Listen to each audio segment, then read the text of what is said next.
Welcome to the most unbiased and scientifically accurate Hornet Silksong tier list you ever see. Today we'll be ranking every single crest, not by raw power, but how much fun they are to use and how they shake up your playstyle. Quick disclaimer, Team Cherry absolutely nailed it with this crest. Sure, some outshine the others, but every single one of them feels unique enough that you want to try them all. That's why this ranking won't follow the boring S to F format. Instead, we've got our very own system. Garama! Means great, but a tiny bit flawed. Adidas! And some people even say Adidas, but I'll go for Adidas. Translates to amazing, and Shaw! yeah, Shaw means I physically cannot play without this thing. Also, side note, why is Hornet so quiet? In Silksong, she chats with NPCs, sure, but she never actually shows. Like, ever. There's even an option to mute her completely, but what exactly are we muting? Maybe the secret reward for beating the Pantheon of Farloom with all bindings is unlocking her inner chatterbox. Anyway, enough rambling, let's get into it. I don't know if the crests are listed by order of acquisition or listed the same for everybody regardless of when you acquire them. But coming up first, probably the most controversial crest in the game, Hunter. Hunter is Hornet's default crest and one that becomes stronger as you progress through the game. It doesn't try to reinvent the wheel, but it gives you the perfect balance of speed, reach, and control. It's the crest that lets you experiment with all aspects of Silksong without forcing a specific playstyle, which makes it a joy for both new players and veterans. But this crest is also partly responsible for the game receiving a bad reputation when it came out. You see, Hollow Knight is a game with a lot of platforming. The Hunter crest introduced a different downward slash, aka pogo, which is angled as opposed to the familiar pogo from the previous game, which was just a slash. I think the Hunter's pogo is perfectly fine and will even be the best option for most segments and enemies in the game. I also think it takes some getting used to, especially if you are a veteran who played the previous game. The whole discourse about the pogo is a result of years of muscle memories just rendered useless by the introduction of something slightly different. I'm not saying that every Hollow Knight player will struggle with this crest, but rather that the players struggling with the crest are most likely previous Hollow Knight players, especially if they attempted to go to Hunter's March too early.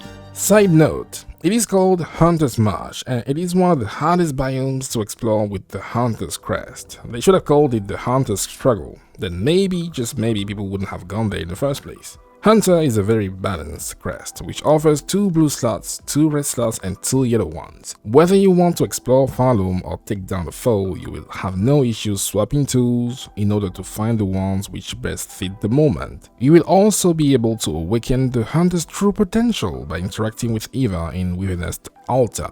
While fully awakened, Hunter gives you focus with every hit, land 12 hits without getting hit, and receive a massive damage boost. This crest encourages perfection, and I can see it becoming meta when the Pantheon of Farloom drops sometime in the future, because it is reliable, has decent spread of tools without forcing a specific playstyle. This crest earned its place in Adidas! Coming up next, we have everybody's favorite crest, Reaper. Reaper is Team Cherry's way to ease your journey into Farloom. This crest can be acquired very early, as soon as you have access to Grammar, which you can travel to once the Lost Fleece quest has been fulfilled. This to me is good game design. I am not saying that the Hunter crest is bad, but the devs give you an option quite early in the game if the Hunter doesn't fit your playstyle. With Reaper, every swing feels meaty, wide and dramatic, like Hornet traded her needle for a scythe and decided to cosplay as the Grim Reaper. The hitboxes are generous, like very generous, and the puzzle makes every single platforming section in the game a walk in the park since, well, it doesn't matter which direction you're facing, that downward arc will always land. This crest also has a unique passive.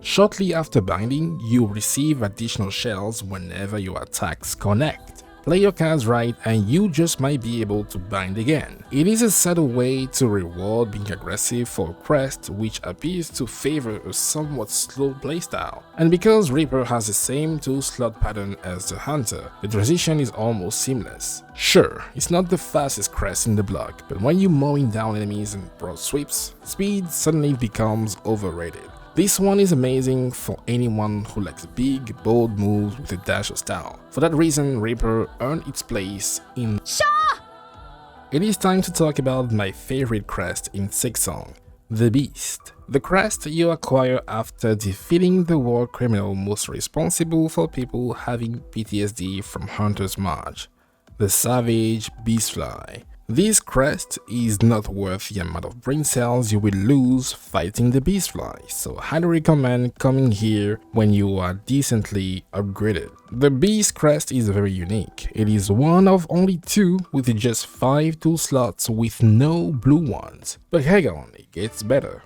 Well, actually worse. Whenever you bind, you do not immediately heal, you instead enter Fury mode, which slightly increases your attack speed but significantly boosts your damage output. For a few seconds after activating Fury, every hit heals you for 1 mask. It is a crest which requires you to be very aggressive to function. And the best part? If you didn't like the Hunter's Pogo, you will now, because the Beast's Pogo is not great. But I love this crest, not because I think I can fix it, but because it is actually genuinely very fun to use. The Beast crest is just pure chaos, sealed into a weapon. It rewards aggression, punishes hesitation, and makes you feel like you're tearing through Farloom with your bare hands. Is it risky? Absolutely, but when a crest makes dying feel as fun as winning, you just can't say no. Sure, the Pogo is uncanny, but you could make it work, especially against large enemies. I personally really like the running attack since it launches you high enough to perform a follow-up Pogo, which is cool. You can also notice the change in Hornet's nature because now she growls every time she swings in Fury mode. I love the Beast crest. It rewards players for taking a risk and trying something different.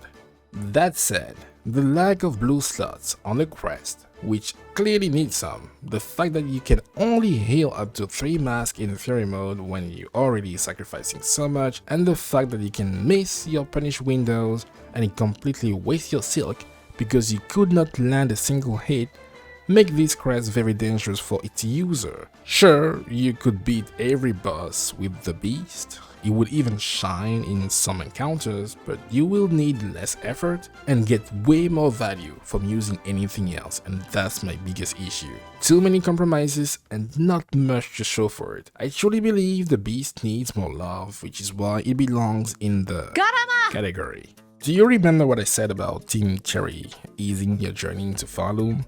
Well, they even thought about the Nostalgia Prisoners, the people unable to move on from Hollow Knight by introducing the closest thing to the Knight's Nail, the Wanderer Crest.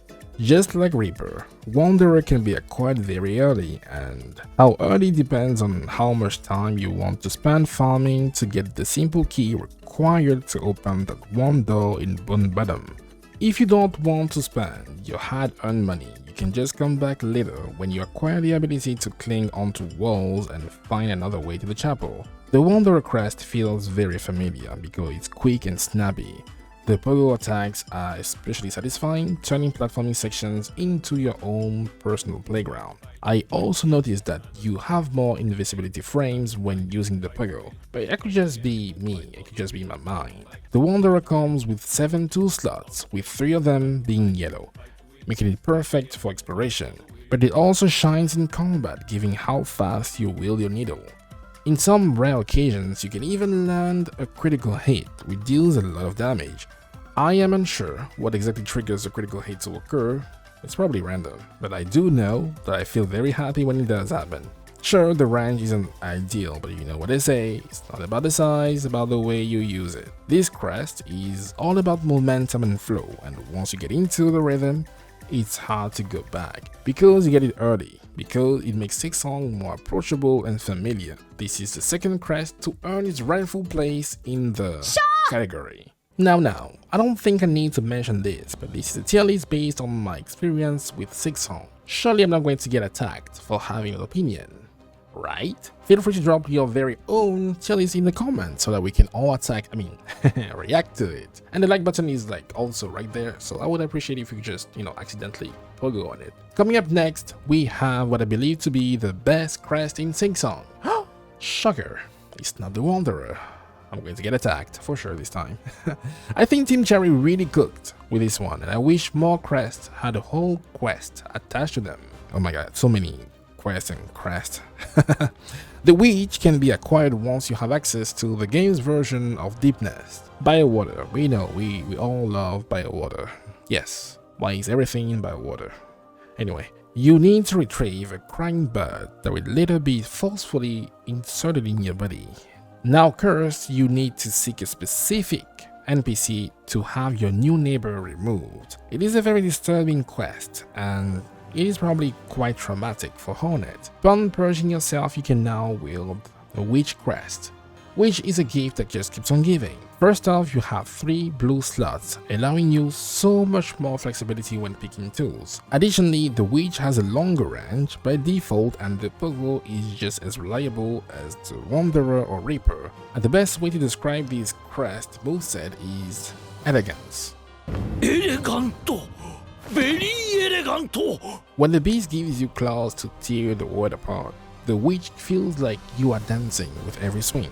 That said, its most unique mechanic is the way you bind. Whenever you want to heal, you release a bunch of tendrils in a wide radius. Whenever your tentacles hit an enemy, you siphon the life out of them, healing yourself in the process. This is very useful when facing multiple enemies. The tendrils can be very tricky to use with consistency, but provided you can get very close to your foes, there is nothing to worry about. In my opinion, this is the best crest for pretty much everything, and for that reason, it belongs in the pantheon of We just talked about the best crest, and now it is time to talk about the strongest one in Silksong, back to back. It's not even close.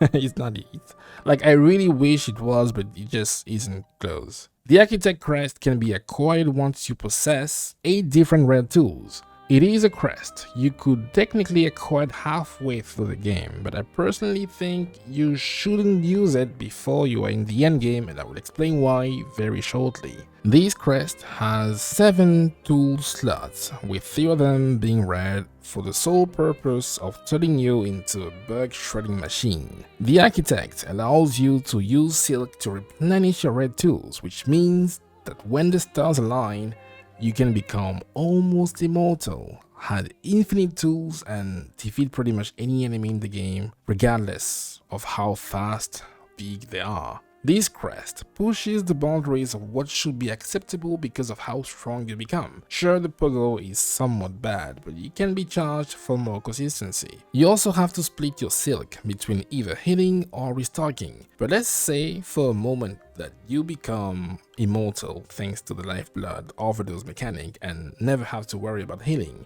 You still have one big problem. This crest requires a lot of shards to be sustainable, like a whole lot. This is why I don't recommend using this unless you are absolutely sure to have purchased every item, bench or bellway in the game. If you thought things were expensive before, you're about to have a serious wake-up call. You will always have to farm rosaries to indulge this new playstyle.